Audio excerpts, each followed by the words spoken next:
principe de liberté, l'appliquèrent à la matière du corps et notamment au sexe. Le verset 13 nous dit, « La nourriture est pour l'estomac et l'estomac est pour la nourriture. Il en est ainsi, et Dieu les détruira tous deux. Mais le corps n'est pas pour l'immoralité sexuelle mais pour le Seigneur, et le Seigneur pour le corps. » La logique des Corinthiens était la suivante. Dieu nous a donné notre ventre. Il nous appartient et il a été conçu pour la nourriture. Dieu nous a aussi donné le corps. Il nous appartient de l'utiliser comme nous le souhaitons. Et si notre corps a été rendu sensible au plaisir sexuel, alors nous devons l'utiliser pour le sexe comme nous le souhaitons. Tout comme nous pouvons tout manger avec l'estomac que Dieu nous a donné, nous pouvons également expérimenter n'importe quel type de pratique sexuelle avec notre corps. L'apôtre leur précise, en aucun cas, le corps n'est pas destiné à l'immoralité sexuelle. Ils ne peuvent pas faire ce qu'ils veulent de leur corps. Votre corps ne vous appartient pas. Le corps est pour le Seigneur, pour qu'il l'administre comme Dieu le veut et l'ordonne.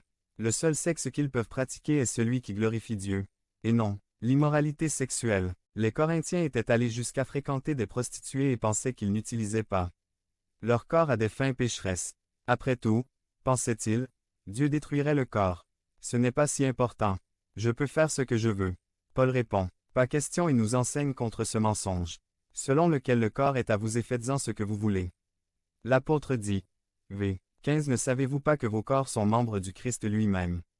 Dois-je prendre les membres du Christ pour les unir à une prostituée? Jamais. Vous faites tout partie du corps du Christ. Nos corps ne nous appartiennent pas, ils sont membres du Christ. Ainsi, lorsque nous pratiquons l'immoralité sexuelle, nous sillonnons de manière déshonorante le corps et les membres du Christ. Point. Votre corps ne vous appartient pas. C'est celui de quelqu'un d'autre. Vous ne pouvez pas faire ce que vous voulez avec. Et puis l'apôtre V le souligne à nouveau. 19 Ne savez-vous pas que votre corps est le temple du Saint-Esprit, qui est en vous et que vous avez reçu de Dieu? Vous n'êtes pas vos propres propriétaires. Nos corps ne nous appartiennent pas. Ils sont un temple pour le Saint-Esprit. Nous ne sommes pas nos propres propriétaires. La troisième personne de la Trinité a élu domicile en nous.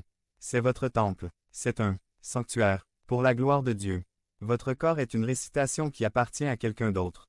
Vous ne pouvez donc pas donner votre avis, ni en faire ce que vous voulez. Il y a quelques années, la maison familiale où j'ai vécu environ 15 ans de ma vie avait été transformée en salon d'esthétique. Je n'étais pas très contente de revoir mes souvenirs d'enfance parmi les tubes, permanentes, lacs, gel et faux ongles.